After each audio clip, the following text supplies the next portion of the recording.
Hi friends, glad you're here. Today's story is about betrayal so twisted it could knot a pretzel, and the very tidy bow I tied on my revenge. I found out my husband was cheating with my mother. I'm telling this exactly how it unfolded. Messy, specific, and with the kind of dark humor you develop when life turns into a soap opera without commercial breaks. I married Ethan at 29. He was the stable one with a mortgage-ready credit score, a dad joke quota, and a talent for fixing things that weren't emotional. My mother, Marilyn, was the helper, the casserole bringer, the let me fold your towels while I'm here kind of mom. I grew up watching her be a storm and a shelter, sometimes on the same day. When Ethan and I bought our little 2-bedroom ranch, she became a frequent visitor. I'll swing by on Tuesdays, she'd say, and Tuesdays turned into Tuesdays and Fridays and then any day with an ad in it. She'd tidy, bake, and offer opinions on paint colors like a Pinterest board with lip gloss. I was grateful. Honestly, it felt like family in surround sound. Husband humming while he grilled, mom humming while she wiped, me humming because humming is free therapy. Looking back, the soundtrack had static. It started with a scent, hers. My mother wears a particular perfume that smells like grapefruit and tax refunds. I noticed it once on Ethan's hoodie and shrugged. She's hugged him, obviously. Then I noticed it again on a t-shirt that had allegedly never left his drawer. Then, there were the jokes.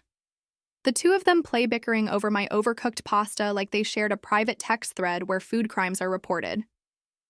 The way she'd swat his arm and he'd swat back and I'd smile because, isn't it nice when the two people you love enjoy each other?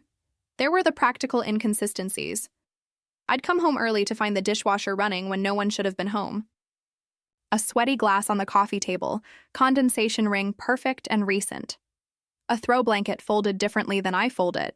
Yes, I know my folds, don't we all? One afternoon, I found a pearl earring in the laundry basket. Not mine. Absolutely. My mother's. I texted her a photo, cheerful. Lose something?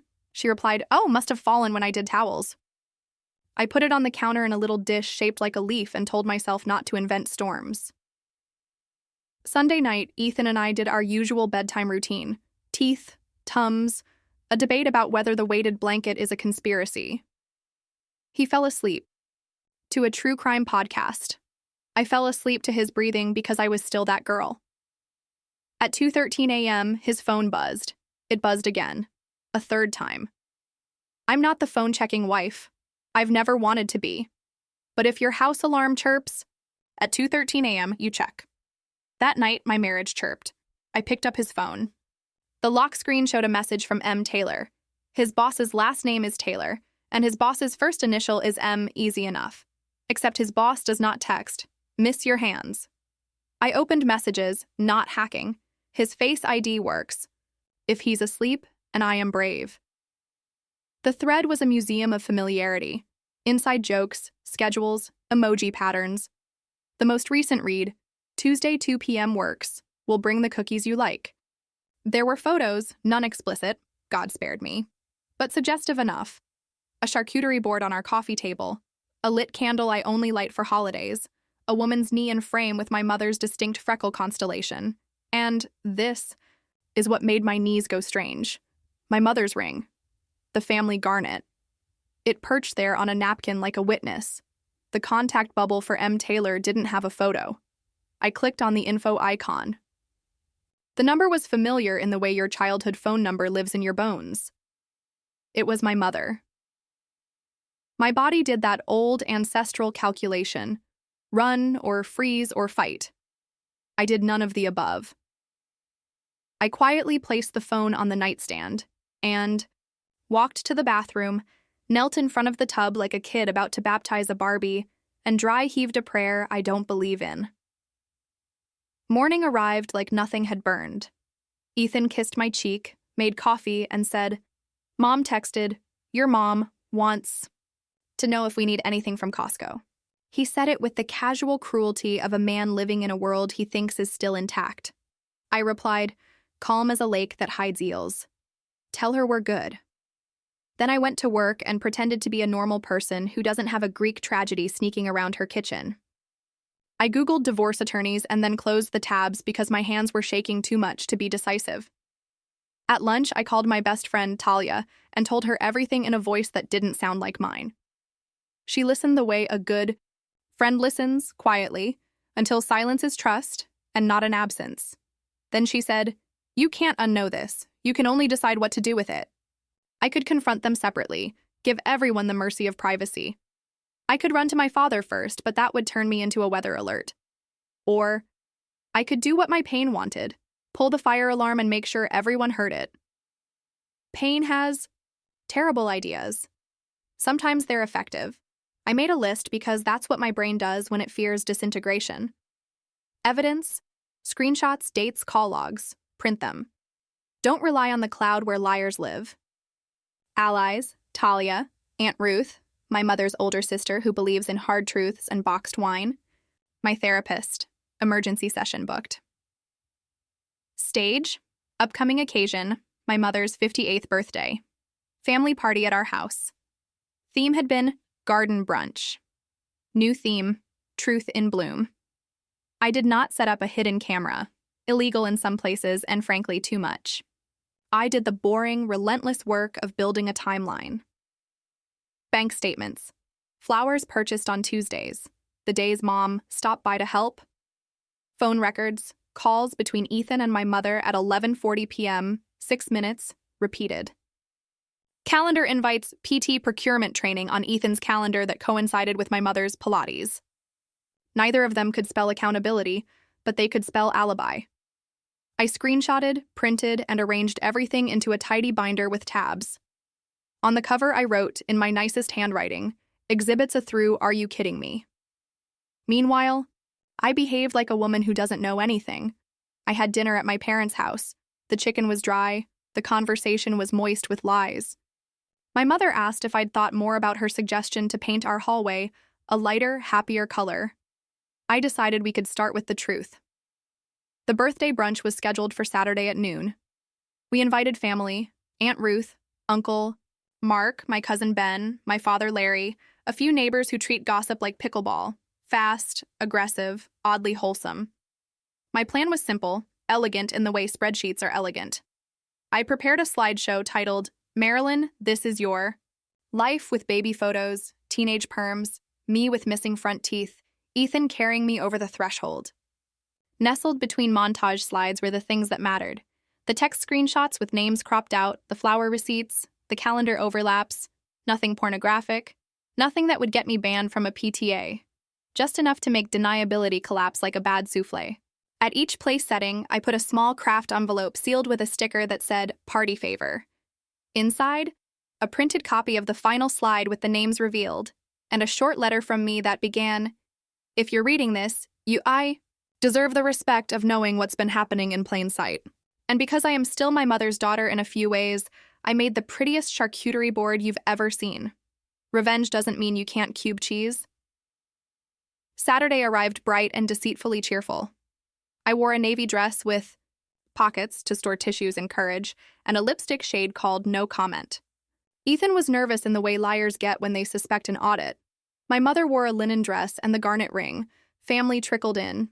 Hugs, peonies, a neighbor's bundt cake shaped like a crown. My father kissed my cheek and asked if we had more seltzer. I looked at him, and my heart did an ugly thing because he's always been a soft place to land. We ate. We complimented the quiche. I made a toast about resilience and gratitude so smooth it could have been a TED Talk on denial. Then I said, "And now a little slideshow I made.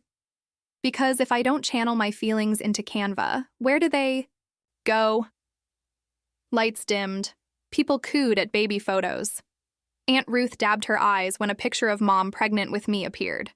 Then, click, slide 11. A blurry shot of our living room table, teacups, a phone with a thread open. Murmurs but polite. Click. Slide 12, text bubbles, timestamps, another click, miss your hands. A laugh, nervous, bubbled and died. Click. Tuesday 2 p.m. works. Ethan stood. "Okay, this isn't, turn it off." "Sit down," said Aunt Ruth, in a voice that reminded me why everyone obeyed her in the 90s. Click, a zoomed-in shot of the garnet ring next to a cookie on my coffee table. The next slide was the first with names unclipped. M. Taylor up top, and my mother's full phone number visible below. A collective intake of breath. My father made a sound I have not heard before or since, like something important tearing. I paused the slideshow. Before we continue, envelopes at your places. Paper tore, eyes scanned. The silence grew limbs, climbed the walls, sat in the chandelier. Ethan said, "This is cruel." I turned to him, steady. Cruel is kissing me goodnight and texting, "My mother, miss your hands from the bathroom?" My mother stood, face white under the spray tan. "We were going to tell you." "When?" I asked. "At dessert? On my birthday? During Thanksgiving between the yams and the yikes?" "Don't be flip," she snapped, the old mother tone surfacing. "Don't be unfaithful," I snapped back, new daughter tone fully grown. My father put his napkin down, very gently, like he was setting a bird free. He looked at my mother. "How long?" She started to speak. I held up a hand. "The answer is, long enough to create a second language in my house I wasn't allowed to learn." He looked at me then, and his eyes were all the reasons I almost kept this private. "Thank you for telling me," he said. It broke me more than any screaming could have. Neighbors excused themselves with mumbled apologies and bundt cake shame. Aunt Ruth, God bless her, stood, clinked a fork against a water glass, and declared, "If anyone needs moral support, I will be on the patio with a Chardonnay the size of my head." Half the room followed her. My mother tried crying. The theatrical, kind. Ethan moved to touch her arm. I watched it click. The reflex they'd built. Intimacy is muscle memory. "Don't," I said. "Not here. Not ever again in this house. Everything that happens after an explosion is logistics." I turned on the lights, turned off the slideshow, and handed my father a folder titled Next Steps. Yes. I had made one for him. Bright blue, tabs, a list of therapists, a number for a lawyer who specializes in disentanglements.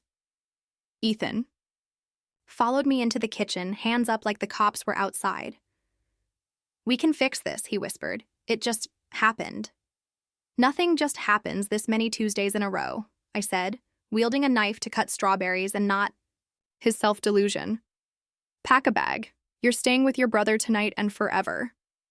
He tried the language of men who want a do-over. It didn't mean anything. "Then you threw away everything for nothing," I replied. "That's worse." My mother cornered me by the pantry. Close, low voice. "You made me look like a monster." "You made you look like a monster," I said. "I just bought a projector." She slapped my face. Not hard. More like punctuation. It stunned me less than it should have. Aunt Ruth swooped in from the patio like a hawk and physically inserted herself between us. "Nope," she said to my mother. "You don't get to hit the child whose life you detonated." My father stood in the doorway, gray. His hands shook. He said to my mother, in a tone of exhaustion I recognized from every night he balanced her weather systems, "Leave." Ethan tried a final Hail Mary. We were lonely. "Go be lonely together," I said. "Preferably not within city limits." They left, separate, small. The house was suddenly huge and quiet, like a cathedral after a choir practice. Aunt Ruth hugged me hard enough to make my ribs complain. "Proud of you," she whispered. Also, that was the best use of a slideshow I've ever seen. Better than Ben's graduation. I laughed then, a sharp, surprised bark of sound. It felt like a car starting after winter. The next week was a map. I hired a locksmith. I changed the alarm code. I told the adorable Nest thermostat we were breaking. Up with lies, and it blinked back an emoji I chose to interpret as supportive. I called a divorce attorney. She had a voice like calm water and a calendar like justice. I opened a separate bank account. The joint one got a freeze that snapped like a well-placed mousetrap. I pulled my name off 2 utilities, kept the one I wanted, Wi-Fi, because chaos needs streaming. I boxed Ethan's things with a ruthlessness that was still polite. Labeled each box with a black Sharpie. Clothes, gym, tech, regrets. Empty. I put his blender, the one that wakes the dead, on top like a crown he could wear to his new kingdom of smoothies and consequences. I took my father to breakfast. He ordered pancakes, and moved them around with his fork like he was trying to draw a map of an exit. "I didn't want to believe," he said. "I know," I said, cutting my toast with too much precision. "But you would have believed the next. 20 years, and that's worse?" He cried, quietly. I held his hand and learned the shape of a parent's heartbreak. She texted me a week later. "We need to talk, woman to woman." I stared at the phrase, woman to woman, after mother to daughter failed. I agreed to meet in a public place with witnesses and good lighting. We sat at a coffee shop where the baked goods looked like they'd grown up in a loving home. She wore sunglasses indoors and a scarf like a disguise in a movie that doesn't have the budget for better disguises. Her apology arrived rehearsed, like community theater. "I never meant to hurt you, we connected. I felt seen." "Therapy sees you," I said. "So does a mirror. Choose one." She said, "You've always judged me." "Accurate," I said, "but never incorrectly." She dabbed her eyes. "Can we please fix us?" "I don't know yet," I said, honest, because I was out of lies and patience. "You don't get to rush me from the wound to the forgiveness just because you're uncomfortable in the middle." She nodded, angry at my boundaries in a way that told me they were excellent. When we stood to leave, she touched my arm and whispered, "You humiliated me." "I told the truth," I said. "Humiliation is the hangover from lies." Ethan moved into his brother's spare room and texted me logistical questions I answered like a customer service bot. My father filed for separation. Aunt Ruth coordinated a family tree replanting that would make a botanist cry. In a twist of cosmic symmetry, Ethan's boss, actual M. Taylor, called him in to discuss personal conduct affecting team cohesion, which I did not arrange but did appreciate. People asked if I was okay. The truth? Not then. But I was clean. Clean from the sludge of cognitive dissonance. Clean from pretending. Clean like the first day of spring when you remember air has taste. I started keeping a notebook by my bed, labeled things I know now. That help without boundaries is a crowbar. That privacy and secrecy are cousins who do not get along. That when someone shows you who they are on Tuesdays, believe them before Saturday. I changed the Wi-Fi network name from Carter Home to No More Tuesdays. The password? Boundaries 2025. I set my phone's alarm tone to a cheerful chime labeled Choose Yourself. I bought the bright hallway paint my mother wanted, a lighter, happier color, and rolled it on the walls while blasting revenge playlists and imagining the molecules of the old air packing their things. I hosted a small dinner for my allies. Talia brought wine. Aunt Ruth brought her appetite for chaos. We toasted with mismatched glasses because now I collect what's useful, not what matches. For dessert, I served a bundt cake and carved it with the ceremonial gravity of a person, inaugurating a new tradition. We laughed until the windows fogged. If I could mail a letter back in time, it would say, "Sweetheart, notice the earring. Notice your instincts. They are not drama, they are data. You will not die from this. You will become a woman who can put her pain into an envelope and pass it around a table without shaking. You will say leave and the world will not end. You will laugh again. You will choose yourself so thoroughly that your house will have to rearrange to fit all that joy. It's been months. I sleep diagonally and greedily. I learned to fix a cabinet hinge and my own posture. My father joined a hiking group. He sends photos of sunrises with captions like "Still here." I frame them, Ethan texted once on my birthday. "I'm sorry. I miss you." I didn't respond. Not because I'm full of hate. Because I'm full of not anymore. My mother sends postcards from states I won't visit yet. "Thinking of you," they say in curly fonts. I am thinking of me too, and it turns out that takes up all the space I have. If you're wondering whether I regret the public reveal, no. Secrets rot in the dark. I opened a window. Was it theatrical? Absolutely. So was their lie. I just gave it better lighting and a playlist. And the charcuterie board? Legendary. Even betrayal couldn't ruin my cheese. What would you have done? In my situation, keep it private or drop the truth where it couldn't be ignored.